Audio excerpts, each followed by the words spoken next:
तो सबसे पहले प्रोग्राम वो हुआ आपका साधना पदा के डिटेल्स जानते हैं कि शुरुआत में क्या क्या प्रोग्राम्स आपको सिखाए गए और कैसे कैसे चीज़ें बढ़ी, शेड्यूल कैसा था, सुबह से लेकर शाम तक कैसा शेड्यूल रहता था, ये सारी की सारी चीज़ें बताएं।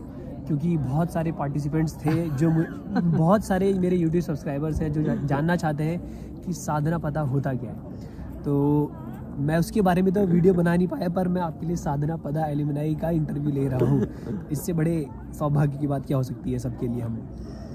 सो बताएं कि साधना पदा की शुरुआत कैसे हुई, क्या क्या शेड्यूल रहता था और किस तरीके से आपकी बॉडी के ऊपर टोल होता था कि सुबह से लेकर शाम तक आपको थकान लग रही है, नहीं लग रही है, कितने बजे सोना है, कितने बजे उठना है, ये ज़रा बताएं। और आप किन किन मुश्किलों से आप गुजरे।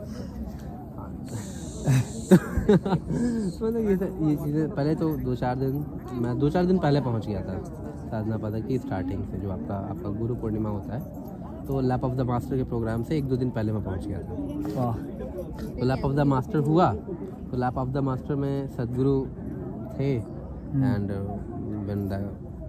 When mic was given for questions to be asked, मैं बार खड़ा हो जा रहा था लेकिन मुझे मिला ही नहीं। तो मुझे लगा यार ये क्या यार, मतलब इन्होंने बुलाया और ये ध्यान ही नहीं दे रहे मेरी तरफ।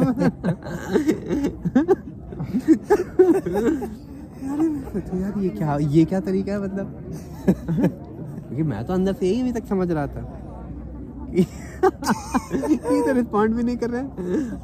कम से कम 10-12 हज़ार लोग, 15 हज़ार लोग रहे होंगे और उनके बीच में मैं भी एक था।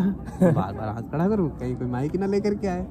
तो मुझे लगा कि ऐसा तो नहीं इन लोगों का वेल प्लान्ड है कि नहीं, मतलब बीच वालों को नहीं देना है, जो कुछ उनके कुछ खास लोग हैं बस केवल उन्हीं को देना है क्वेश्चन पूछने के लिए, बाकी को मौका नहीं मिलेगा। क्या पता हो ऐसा, खैर छोड़ो, क्या करना है अपने को, कोई बात नहीं, मैं आगे बढ़ गया। सो गुरु पूर्णिमा हैपेंड। आफ्टर गुरु पूर्णिमा साधना पदा ओरिएंटेशन हुआ, 7-8 दिन का ओरिएंटेशन था and they initiated in different kind of different programs. योगासना है, आपका सूर्य क्रिया है, इन सारी चीज़ों में उन्होंने स्लोली चीज़ों को सिखाया। और उसके बाद उसका पूरे 6-7-8 महीने तक, जितने दिन तक हम लोग यहाँ पर थे, उसका गाइडेड सेशन होते थे रोज पे, गाइडेड सेशन था उस चीज़ का।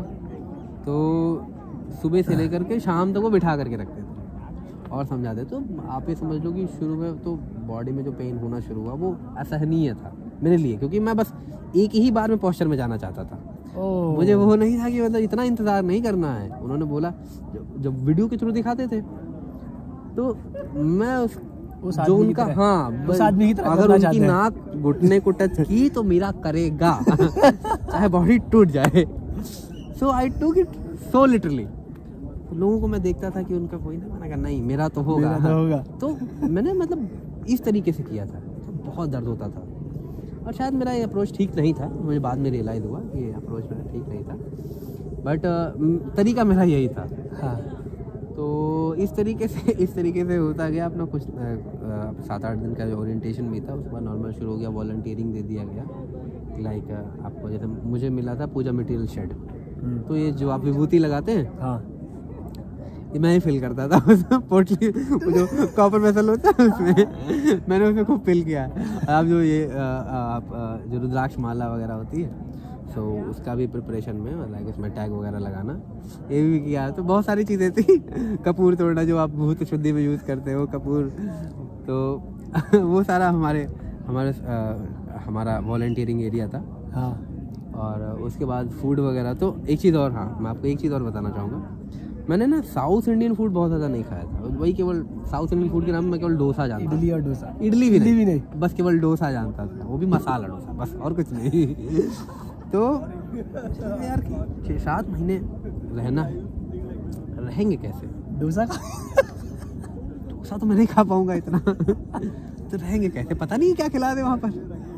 मैंने कहा कोई बात नहीं, एक काम करते हैं, चना लेके चलो, चने लेकर के चलो और चना खाएंगे। तो मैं 1-2 किलो चने लेकर के आया था कि चना तो मिल ही जाएगा वहाँ पर, चना खरीदते रहेंगे, चने खा के आम चलाएंगे 6-7 महीने। चना और गुड़, तो मैंने गुड़ ले लिया था 1 आध किलो और चना रख लिया था। जब पहली बार यहाँ आश्रम में मैंने खाना खाया तो उन्होंने गोल थाली रखी हाँ जिसमें कोई भी पार्टीशंस नहीं थे, हाँ और उसमें उन्होंने खाना परोसना शुरू किया तो सब एक के ऊपर रखते चले गए। तो मुझे समझ नहीं आया कि खाने को मतलब इसे क्या खाना है या इसको पीना है। मैं लिटरली नहीं समझ पाया। मतलब ये मैं नॉट एज अ जोक बोल रहा हूँ, बट मैं वाकई में चीज़ नहीं समझ पाया था कि कैसे खाएंगे इसको खाएं कैसे इसको। रोटी कहाँ है रोटी खाए। तो लोगों को देखा, फिर थोड़ी देर मुझे लगा समझने में कि मैंने किसी भी तरीके से उसको खैर खा लिया। समझ नहीं आया कि अरे यार ये तो गड़बड़ हो गया, अब चने पे ही जो है काम चलाना पड़ेगा। खैर चलो कोई बात नहीं, प्लान भी था मेरे पास, तो मैंने चने वने को भिगोना शुरू किया। एक आध दिन टिका चने पे, समझ में आया कि नहीं यार चने से हो नहीं पाएगा। हो नहीं पाएगा, बदलना पड़ेगा। कोई बात नहीं, ये लोग भी तो खाते ही हैं। हाँ so I prepared myself mentally, और फिर शुरू हुआ। फिर ऐसे धीरे धीरे करके दिखता रहा, फिर साधना वगैरह ये था। तो साधना में आपने क्या क्या सीखा? यहाँ पर जब आए तो सुबह शेड्यूल कैसे स्टार्ट होता था? सुबह से लेकर शाम तक का क्या शेड्यूल रहता था? सुबह कितने बजे उठे, कितने बजे से लेकर कितने बजे तक प्रैक्टिसेस चलती थी? फिर आप वॉलंटियरिंग जो सेवा देते थे वो कितने बजे तक होती थी? फिर क्या ब्रेक मिलता था या नहीं मिलता था? जो भी चीज़ें थी वो ज़रूर बताएं, क्योंकि जो भी अगर साधना पदा में आना चाहेगा वो एक्सपीरियंस जानना चाहता है किसी एल्यूमिनाई। नहीं, एक्सपीरियंस तो देखिए बहुत अच्छा रहा है। मतलब आप ये समझ लीजिए पहले शेड्यूल पता होना चाहिए, शेड्यूल, ताकि उस हिसाब से अपने आप को तैयार रखें मेंटली कि जब वो यहाँ आए उन्हें सरप्राइज ना मिले। मेंटली तैयार करने की देखिए पहली बात तो सारी चीज़ें, मतलब कुछ चीज़ें बचा करके भी रखनी चाहिए। आप पूछ रहे हैं तो मैं बता दे रहा हूँ, लेकिन फिर भी कुछ चीज़ें हमेशा बचा करके रखनी चाहिए एक्सपीरियंस करने के लिए। कई बार क्या होता है, जब आप किसी चीज़ को मेंटली जान लेते हैं ना, तो उसमें फिर वो आपको एक्सपीरियंस नहीं मिलेगा। आपको लगेगा अरे ये तो मैं पहले से ही जानता था, है ना। बट जब आप फर्स्ट टाइम एक्सपीरियंस करते हैं तो वो एक अलग ही चीज़ होता है। आप उस मोमेंट को जी रहे होते हैं। सो वो डिफरेंट काइंड ऑफ एक्सपीरियंस होता है। बट ठीक है, मैं बता देता हूँ। Like officially it was 5:30 AM आपको, हाँ 5:30 पे गुरु पूजा होती थी। And Guru Puja is the most important thing in the ashram. मतलब it is the most fundamental and the most important thing in the ashram. मतलब Guru Puja must not be missed, बाकी चाहे कुछ भी हो जाए। तो फर्स्ट टाइम शुरू 5-5:30 से गुरु पूजा होती थी, और ये ऑफिशियली ये करीब 9 o'clock एंड हो जाती थी सारी चीज़ें इन द इवनिंग, और उसके बाद 10 o'clock आपका बेड टाइम था। लेकिन इसमें बीच में फ्लेक्सिबिलिटीज़ भी थी। आपको ज़रूरत पड़ने पे आपको पूछा भी जाता था, बुलाया भी जाता था सेवा के लिए। और अगर आप खाली हैं, अगर आपके पास समय, तो आप अपना भी कुछ लाइक आश्रम आपको एक्सप्लोर करना है, या फिर आप टेंपल में बैठना चाहते हैं, उन सारी चीज़ों के लिए आपको बाकायदा प्रॉपर टाइमिंग्स थी। तो 5:30 it was Guru Puja, 5:30 to 5:40 और आउट 10-12 मिनट की गुरु पूजा होती थी। उसके बाद में वो चैंटिंग वगैरह होती थी। चैंटिंग होने के बाद में 6:30 से आपका ये जो गाइडेड सेशंस होते थे आपके, इसके योगासना, हठ योगा के गाइडेड सेशंस होते थे। उसके बाद जो लोग शक्ति चलन वगैरह में दीक्षित थे, इनिशिएटेड थे, वो अपना वो प्रैक्टिस वगैरह करते थे। फिर शांभवी करते थे। तो और जो लोग नहीं करते थे, शांभवी सबकी लगभग साथ में ही होती थी। बाकी बीच के प्रोग्राम कुछ लोगों ने किए थे, कुछ लोगों ने नहीं किए थे। जैसे शक्ति चलन है तो कुछ लोगों ने कर रखा है, कुछ लोगों ने नहीं कर रखा है।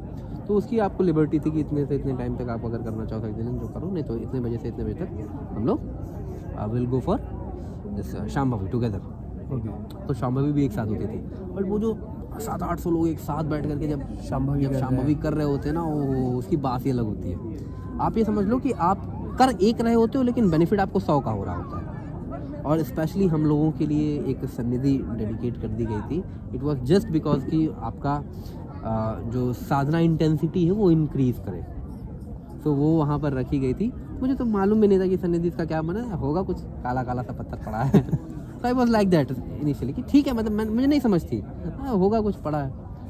बट एक बार गलती से मैंने उसके सामने बैठ करके साधना किया। गलती से पहुँच गया कि लाओ छात देखते हैं, यहाँ आज आगे बैठेंगे। तो मैंने वहाँ पर थोड़ी सी जगह एक्वायर करी, बैठ गया, वहाँ किया। मैंने नोटिस किया कि मेरी जो साधना की इंटेंसिटी थी वो कई गुना बढ़ गई थी। मतलब शायद 5 गुना, 10 गुना, 15 गुना। जो एक्सपीरियंस था वो बहुत ही इंटेंस था। तो पहली बार मैं ये नहीं समझ पाया कि सन्निधि की वजह से हुआ है। ठीक है, मोमेंट है भाई, मोमेंट मूवमेंट है तो होगा, मतलब हो सकता है प्रिपेयर्ड रहा हूँ मन से, बॉडी से, इंटेंसली किया हो। 2-3 दिन बाद फिर मैंने सेम चीज़ फील किया, फिर मैंने इस चीज़ को डिकोड किया खुद से कि अच्छा ये सन्निधि की वजह से हो रहा है, उस पत्थर का कमाल है। हाँ ये उस काले पत्थर का कमाल है। तो फिर मतलब फिर वहाँ पर ऐसे ही फिर धीरे धीरे करके उसका भी अपना यूज़ किया। और तो 5:30 to आपका 6 ये चैंटिंग वैंटिंग होती थी। साधना करीब 8:30 के आसपास ख़त्म हो जाती थी, लगभग सबकी ख़त्म हो जाती थी। 8:30, किसी की 9 सवा 9 तक भी खिल जाती थी। उसके बाद आपको थोड़ा सा टाइम होता था, अपने कपड़े वगैरह अगर धुलने हैं आप धुल सकते हैं, आपको अपना रूम क्लीन करना है आप क्लीन कर सकते हैं, और सब कुछ मतलब आप ये समझ लीजिए कि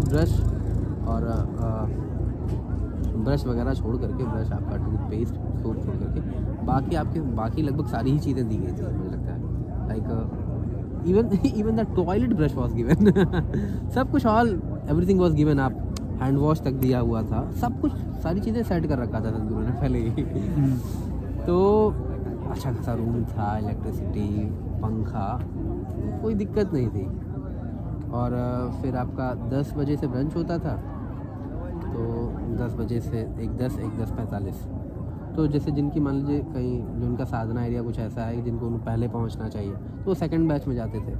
और जिनका ये था कि हाँ टाइम है, वो फर्स्ट बैच में जाते थे, वो 10 बजे जाते थे। सेकंड बैच 10:45 से शुरू होता था, 10:45 के लिए आपको 10:40 वहाँ होना चाहिए, 10:40 या 10:42 तक हो जाओ। 10:45 मतलब it will start, 10:45 dot it will start. 1 second भी आगे पीछे नहीं होगा। मैंने ये चीज़ कई बार मतलब मैं इसको चेक करता था रेगुलर बेसिस पे, मैं घड़ी देखता रहता था, जैसे होता था डॉट स्टार्ट हो जाता था। और यही चीज़ 10 बजे भी होता था, 10 जैसे 1 भी सेकंड ना आगे ना पीछे, it will start at sharp. मतलब ये चीज़ मुझे बहुत अच्छी लगी। आप समझ रहे हो कि कोई इतना प्रिसाइसली फॉलो कर रहा है। 10 मतलब 10, 10:45 मतलब 10:45, नो मैटर व्हाट। सो ये ब्रंच के बाद में फिर अपना जो भी साधना वगैरह होती, जो सेवा जिस भी जगह आपकी सेवा होती थी, यू गो फॉर सेवा, यू डू वॉट एवर सेवा इज़ गिवन टू यू। जैसे बहुत सारे लोग मीडिया में होते थे, बहुत सारे लोग आपका वीडियो क्रिएशन में होते थे, बहुत सारे लोग जो आप जैसे पूजा मटेरियल में मैं था उसमें होते थे, कुछ लोग पृथ्वी सेवा वगैरह जो आपका ये एग्रीकल्चर से रिलेटेड थिंग थी उसमें थे, कुछ लोग टीचिंग में थे, है ना। ईशा विद्या है, ईशा होम स्कूल है इन सारे बच्चों के लिए। तो मतलब सबकी अपनी अपनी अलग अलग सेवा थी, उनका अपना जैसा भी उनका डिपार्टमेंट था, जिस हिसाब से जैसा बैकग्राउंड दे हो रखा रहा था, होगा, बैकग्राउंड पे भी डिपेंड डिपेंड करता है। और साथ साथ में ये भी था कि लाइक आप विलिंग कितने हैं। कोई भी ऐसी चीज़ जिसमें आपका बैकग्राउंड नहीं था, जैसे मैं तो बिल्कुल ही फ्रेशर था, कॉलेज स्टूडेंट था, मैंने तो कुछ भी नहीं किया था, तो लेकिन फिर भी तो मुझे मतलब ये दिया गया था। बट ऐसा नहीं था, अगर मैं किसी चीज़ के लिए मैं अपनी विलिंगनेस शो करता हूँ कि लाइक मुझे ये चीज़ करना है, भले मैं नहीं आती है, मुझे नहीं आती है, अगर आश्रम में चीज़ देखता है, मैंने जो नोटिस किया है अभी तक, अगर ब्रह्मचारी वगैरह जो भी हैं, स्वामी वगैरह, जब ये चीज़ देखते हैं लाइक जो भी ग्रुप कोऑर्डिनेटर्स भी हैं, like he is willing, he wants to do it anyhow, if you don't know, there is no problem, they will teach you. तो वो आपको डेडिकेट करेंगे अपना टाइम, आपको पहले प्रिपेयर करेंगे उस चीज़ के लिए, and then it will be given to you. So आप सोचिए नियरली 65 कंट्रीज से लोग आए थे, एंड एवरी मतलब most of them was with they were highly qualified, they were in prominent from the prominent societies, बड़े बड़े लोग थे। मैं तो एक नॉर्मल फैमिली से बिलोंग करता था, बट मैंने यहाँ पर रियलाइज़ किया IITs, IIM, MITs, हार्वर्ड से लोग पढ़े हुए हैं, कोई डेटा साइंटिस्ट है, कोई कुछ है, आप कोई MBBS है, MD है, कोई साइंटिस्ट है, कोई नॉर्मल ऐसे ही आ रखा है, किसी को कुछ भी नहीं आता किसी को। तो मतलब 65 कंट्रीज से करीब 850-900 लोग थे, एक अलग अलग, they have their own capabilities, है ना, उनकी अपनी एक अलग अंडरस्टैंडिंग है, समझ है, they are well to do in when it comes to finance. तो उनके बीच में आप रहते हो, बहुत सारी चीज़ें आप उनकी सीखते हो, बहुत सारी चीज़ें वो आपकी सीखते हैं। सो मतलब ये जो कॉकटेल बनाया सदगुरु ने, it was very very fantastic. बहुत सारी चीज़ें उन्होंने सिखाई, मुझे तो बहुत सारी चीज़ें नहीं आती थी, नहीं जानता था। उनको देख करके पता नहीं कितनी सारी चीज़ें मैंने सीखी हैं, और उनका जो मतलब बिहेवियर था उससे भी सीखा, जो आश्रम का बिहेवियर था उससे सीखा, आश्रम में किस तरीके से आपको लोग रिस्पॉन्ड कर रहे हैं।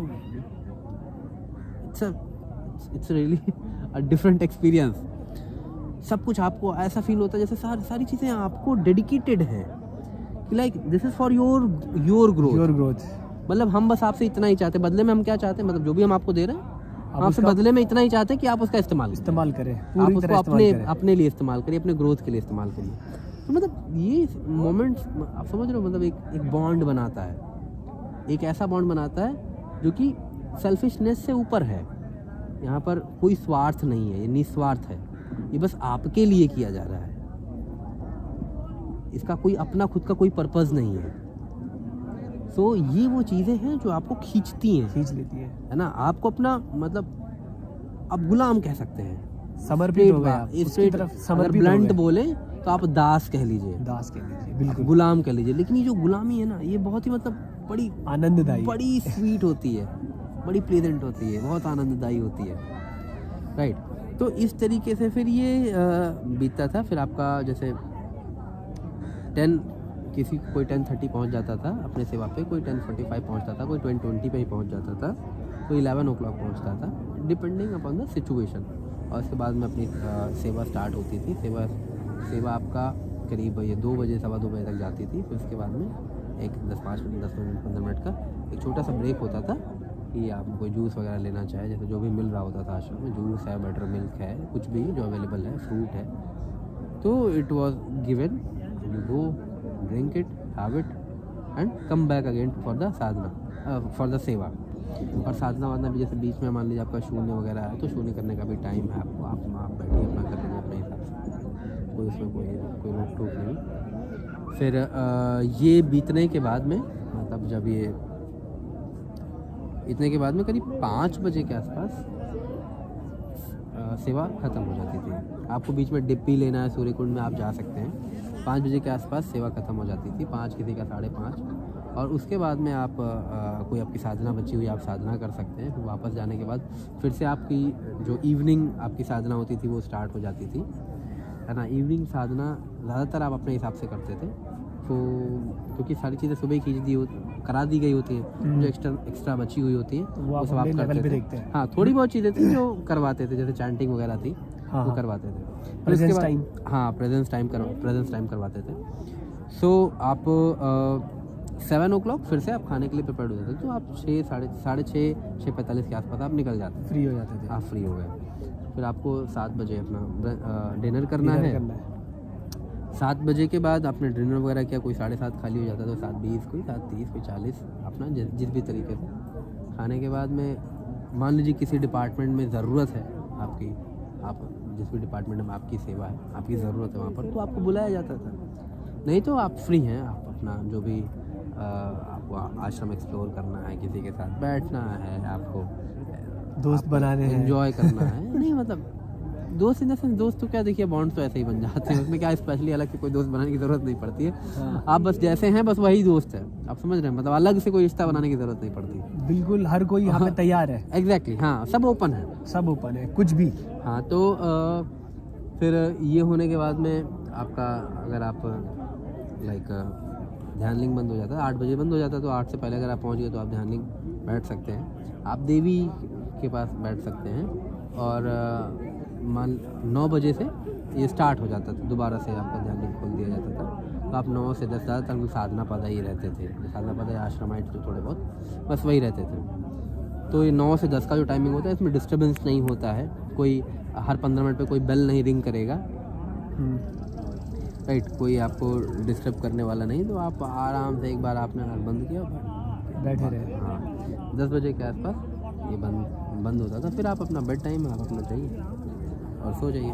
तो जो आपने प्रैक्टिसेस यहाँ पर इनर इंजीनियरिंग आप पहले करके आए, शंभू आप सीख चुके थे, तो यहाँ पर आके आपने हठ योगा की प्रैक्टिसेस सीखी, जैसे सूर्य क्रिया, सूर्य शक्ति, नहीं सूर्य शक्ति नहीं, सूर्य शक्ति तो सूर्य क्रिया, हाँ, योगासनास, अंग मर्दना नहीं, अंग मर्दना नहीं सिखाया, सूर्य क्रिया योगासनास आपका शांभवी में दोबारा से इनिशिएट किया था सबको। क्या बात है, मतलब दोबारा से मेरा इनिशिएशन हुआ था, सबका ही हुआ था, और इनिशिएशन करने के बाद दोबारा शुरू हुआ था, नहीं भूत शुद्धि नहीं, भूत शुद्धि भी नहीं, ये सब आप अपने हिसाब से अपने लेवल पे करते हैं। और जो शक्ति चलन और संयम है, ये भी यहाँ करवाया जाता है या आप वो भी अपने लेवल पे सीखेंगे? करवाया तो यही जाता है आश्रम में। नहीं मतलब साधना पदा में कराया जाता है नहीं, या वो साधना पदा का पार्ट नहीं था। हालांकि आपको इनकरेज ज़रूर किया जाएगा इस चीज़ के लिए, किया गया या कि करते हैं। लाइक अगर आपके पास टाइम है, अगर आप इच्छुक हैं तो आप कर सकते हैं। जैसे बीएसपी है, शून्य है ना। तो अब शून्य और बीएसपी के लिए कोई मैंडेटरी नहीं था कि आप करें ही करें, but it was supportive for your sadhana. So if you wish to do and if you are prepared mentally, you can go for it. It was like that. So if you have to pay for this program or? हाँ, it was paid. They were paid Okay. programs. So जो साधना पता करने आना चाहते हैं वो ध्यान रखें कि शून्य और संयमा नहीं करवाया जाएगा। शून्य आपको अपने लेवल पर ही सीखना होगा। और संयमा तो actually- संयमा तो फ्री ही होता है, और संयमा सबसे लास्ट का हमारा जो प्रोग्राम है, टॉप मोस्ट प्रोग्राम होता है, जब आप सारी की सारी प्रैक्टिसेस सीख चुके होते हैं लगभग। सारी की सारी नहीं, समय के लिए कुछ अलग तरीके की रिक्वायरमेंट्स होती हैं। जैसे कि आपको दो तीन तरीके के, मुझे जैसे आपका हठ योगा है, आप शून्य में इनिशिएटेड होना चाहिए, आपको बीएसपी होना चाहिए। तो जब ये सारी चीज़ें आप होते हैं देन यू आर एलिजिबल। उसके बाद उसका एक इंटरव्यू भी होता है, आपको एक्सप्लेन करना होता है why you want to go for Samyama, कि आपको ऐसा क्यों लगता है कि आपको समयमा के लिए जाना चाहिए, what do you know about it. So if everything is okay then you go for Samyama. तो समयमा इज लाइक, समयमा तो बहुत आगे की चीज़ है। समयमा तो बहुत ही पावरफुल प्रोग्राम है। सो जो विशाल भाई है, इन्होंने शून्य भी सीखा हुआ है, शक्ति चलन सब कुछ सीखा हुआ है। इसके साथ साथ इन्होंने सदगुरु के साथ संयमा में भी भाग लिया है, और सदगुरु ही संयमा प्रोग्राम को जनरली करवाते हैं। वैसे भी होता है नहीं, वैसे मेरी जानकारी में तो ऐसा नहीं है, परंतु सदगुरु ही हमेशा सदगुरु संयमा करवाते तो हैं। सदगुरु ही कराते हैं। जो संयमा साधना होती है वो बिना सदगुरु के, वो बिना सदगुरु के होती है। तो इन्होंने संयमा किया हुआ है और सदगुरु की प्रेजेंस में ये रहे हैं। उसके बारे में आगे चल के चर्चा करेंगे, आप लोग बने रहें। इनसे फ़िलहाल हम ये जानना चाहते हैं कि जो आपके अंदर सवाल था, आपके अंदर जो इच्छा थी कि मैं सदगुरु से डायरेक्ट जाके कुछ पूछूं, क्या ऐसा कोई अवसर आपके साधना पदा के समय आए कि सदगुरु आपके आमने सामने रहे और आप पूछ पाए उनसे अपने मन की बात, जो भी आप पूछना चाहते थे? अब देखिए, ये सवाल तो आपने पूछा है, लेकिन अब जो इसका जो जवाब है ना, थोड़ा सा इलॉजिकल हो सकता है। तो बी प्रिपेयर्ड फॉर इट, और अपने आपके दर्शक आप भी जो लोग है, अवश्य प्रिपेयर्ड रहे, ही क्योंकि हम तो थोड़े प्रिपेयर्ड हैं, लेकिन आप लोग भी अपने क्योंकि when I came in sadhana pada started, few days happened। तो मैं गया एक बार, एक और फुल जो हमारे जो ऑर्गेनाइजिंग टीम थी उनके पास एक बार गया। उसमें से कोई थी वॉलंटियर थी, फुल टाइम वॉलंटियर थी शायद, या लॉन्ग टाइम वॉलंटियर थी शायद। तो उनसे मैंने ये चीज़ बोला, मैंने कहा वो सदगुरु से मिलना है। So she also smiled and she said कि है ना, we don't decide, सदगुरु डिसाइड्स। ओके, सदगुरु डिसाइड्स। तो मैंने बोला ओके। उन्होंने बोला कि हाँ, तो मैंने बोला ठीक है। लेकिन मेरे अंदर वो चीज़ जल रही थी, मेरे अंदर एक डाउट बचा हुआ था कि कहीं ऐसा तो नहीं है कि मैंने बहुत बड़ी बेवकूफ़ी कर दी, इंजीनियरिंग छोड़ के यहाँ आया हुआ हूँ, पूरी फैमिली मेरे ऊपर डिपेंडेंट है ना, सब कुछ बिगड़ रहा था घर परिवार में। तो मेरे अंदर एक बहुत बड़ा डाउट था कि कहीं ऐसा तो नहीं है कि मतलब ये जैसे ये अंधभक्ति तो नहीं हो रही है मेरे से, कहीं ऐसा तो नहीं कि बस आंखें बंद करके चला जा रहा हूँ, इसके पीछे कोई वास्तविक कारण है ही नहीं।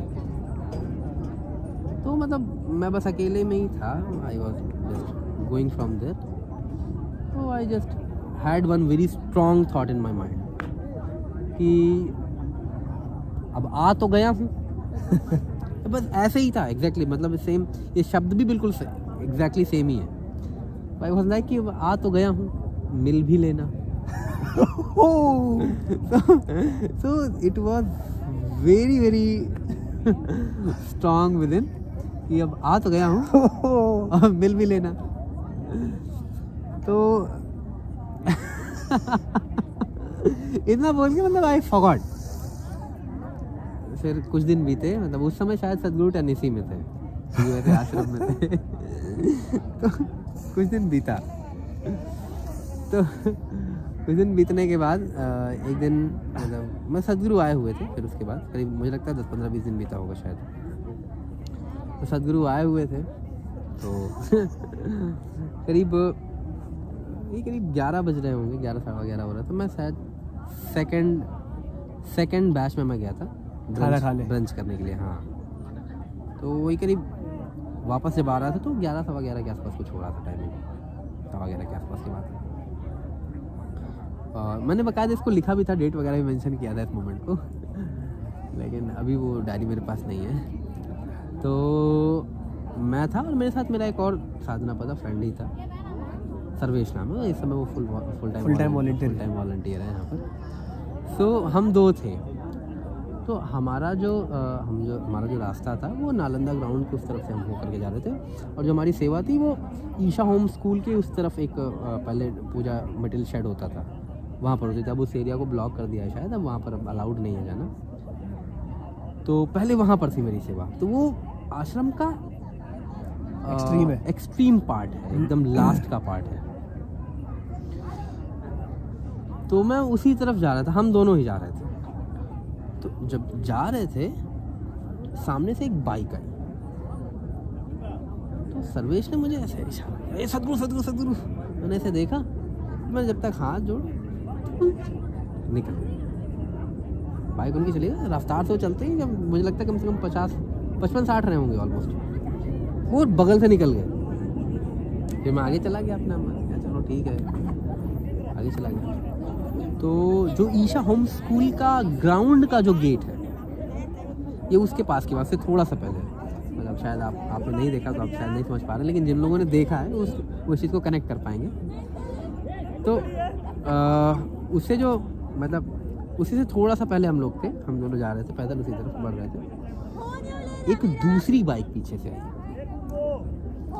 मतलब बाइक चेंज हो गई थी, और दूसरी बाइक पीछे से आई और स्पीड कम थी उसकी, और वो बगल से आगे निकली। तो जैसे ही बगल से आगे निकली, देखा और कोई नहीं था उस समय उनके साथ, मतलब ही वॉज अलोन हिमसेल्फ। तो बगल से बाइक निकली, जैसे ही बाइक निकली मतलब एक मेरे अंदर एक मैं भगा अचानक से पहले। फिर मैंने रियलाइज़ किया कि ये इतनी एक्सट्रीम जगह पर, ऐसे एक्सट्रीम पार्ट पे क्यों आए होंगे, वो भी अकेले। देखा ईशा होम स्कूल, ओ चाहे स्कूल में जा रहे हैं, अंदर मिल रहे हैं बच्चों से। वो बाइक पे थे, हम पैदल थे, हम दोनों। मुझे रियलाइज़ हो गया कि नहीं है, मतलब नहीं है कोई। मैं रुक गया, अपनी स्पीड करने लगा। तो इस चीज़ को आप समझिएगा, इस तरफ गेट है, जैसे यहाँ पर गेट है, ठीक है, और आगे थोड़ी सी जगह है। तो मैंने देखा उन्होंने बाइक इस तरीके से टर्न किया, तो मैं समझ गया ये गेट रहा, इसी तरफ टर्न कर, पकड़ नहीं पाओगे आप।